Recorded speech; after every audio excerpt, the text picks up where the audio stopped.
বন্যার ভয়াবহ রূপ শেরপুর, ময়মনসিংহ ও নেত্রকোনা জেলায়। বৃষ্টির সাথে উজানের ঢলে ডুবছে নতুন নতুন এলাকা। পানিবন্দী কয়েক লাখ মানুষ। শেরপুরে পানির স্রোতে ভেসে ও ডুবে পর্যন্ত 5 জনের মৃত্যু হয়েছে বলে খবর পাওয়া গেছে। প্রতিনিধিদের পাঠানো তথ্য ছবিতে ডেস্ক রিপোর্ট।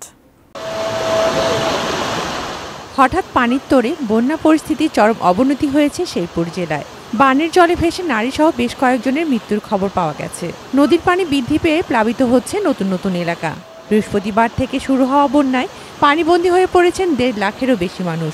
ঘরের ভিতরে কোনো সমান পানি, এখন মাল সামান বাইরে বেরিয়ে দাঁড়াইছে, কই যাবো কোনো ঠিক ঠিকানা নেই। নিকালে কম আছিল, সেটা খাবার পাইছি, আজ খাবার দাবার সব বাবা ভাইসা বুসা গেছে গা। ঢলের পানি ভাটির দিকে নামতে থাকায় প্লাবিত হয়েছে নারিতাবাড়ি, ঝিনাইগাতি ও শ্রীবর্তী সহ 5 উপজেলার নিম্নাঞ্চলের নতুন নতুন এলাকা। ভেসে গেছে পুকুরের মাছ, সবজি ক্ষেত, গবাদি পশু। বিধ্বস্ত হয়েছে কাঁচাপাকা ঘরবাড়ি, কয়েকটি মহাসড়ক সহ অসংখ্য গ্রামীণ কাঁচাপাকা সড়ক।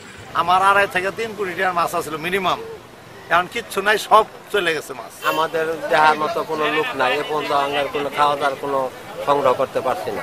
সানবিট সব দিবে সামাল। সানবিট ম্যাজিক প্রেস ডিশওয়াশিং এর মাথা ঘোরানো সলিউশন। প্রতিনিয়ত অবনতি হচ্ছে ময়মনসিংহের সীমান্তবর্তী হালুয়াঘাট ও ধুবাউড়া উপজেলার বন্যা পরিস্থিতি। 2 উপজেলায় নতুন করে অন্তত আরও 10 গ্রাম বন্যার কবলে। পানিবন্দী 60 গ্রামের লক্ষাধিক মানুষ। আশ্রয় কেন্দ্রেও ঠাঁই হচ্ছে না অনেকের। বাড়ি ঘরে পানি উঠতে গেছে, ঘর ধরে গরু বাছুর নিয়ে খুব অসুবিধা আছে। এখানে বাজারে গেছিলাম যে শুকনা খাবারের জন্য, শুকনা খাবারও খুব কম, চাহিদা অনেক, তো আমি পাইলামই না। হালুয়াঘাটে বন্যায় ক্ষতিগ্রস্ত এলাকা পরিদর্শন করেছেন বিভাগীয় কমিশনার।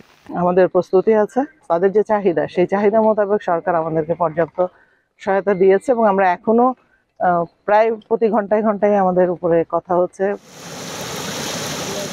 গত 24 ঘন্টায় নেত্রকোনা দুর্গাপুর উপজেলার জারিয়া জাঞ্জাইল এলাকায় দেশের সর্বোচ্চ 250 মিলিমিটার বৃষ্টিপাত রেকর্ড করা হয়েছে। সোমেশ্বরী ও কংস নদীতে তীব্র পাহাড়ি ঢল। উপজেলার 3টি ইউনিয়নের প্রায় 40টি গ্রাম প্লাবিত হয়েছে। পানিবন্দী প্রায় 50,000 মানুষ। ডুবে গেছে বাড়িঘর, রাস্তাঘাট, রেল লাইন। 5টার পরে পানিটা বেশি আসছে। আজকে সকালটা খাওয়া দাওয়া নেই, মাত্র দোকানে খাইলাম। আমরা যে ফসিল সব শেষ করে দিয়েছে, আমরা চলার বা এসব ভাড়াটা নাই।